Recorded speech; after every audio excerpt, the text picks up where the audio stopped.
नगर news 24 प्रतिबिंब जनमानसांचे।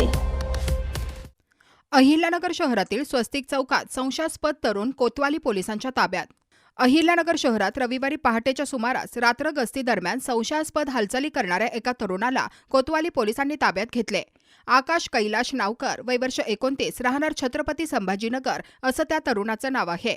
त्याच्यावर Maharashtra police कायदा कलम 122 अन्वये गुन्हा दाखल करण्यात आलाय। स्वस्तिक चौक परिसरातील आशाभेळ दुकानामागे तोंडाला रुमाल बांधून फिरत असल्याची माहिती एका नागरिकाने पोलीस कर्मचारी पोपट खराडे व होमगार्ड मुर्तुजा सय्यद यांना दिली।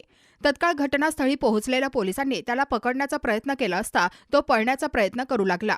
पोलिसांनी पाठलाग करून त्याला ताब्यात घेतले। प्राथमिक चौकशी दरम्यान त्याने स्पष्ट उत्तर देण्यास टाळाटाळ केले।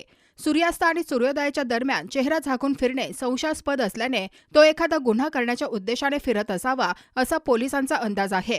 महिला पोलीस उपनिरीक्षक अमीना शेख यांच्या उपस्थितीत त्याची अंगझडती घेतली असता कोणतीही आक्षेपार्ह सामग्री आढळली नाही। तरीही संशयास्पद वर्तनाच्या कारणास्तव त्याला ताब्यात घेण्यात आले आहे। अहिल्यानगर शहरातील महत्त्वपूर्ण अपडेट जाणून घेण्यासाठी नगर न्यूज 24 या YouTube चॅनलला सबस्क्राइब करा।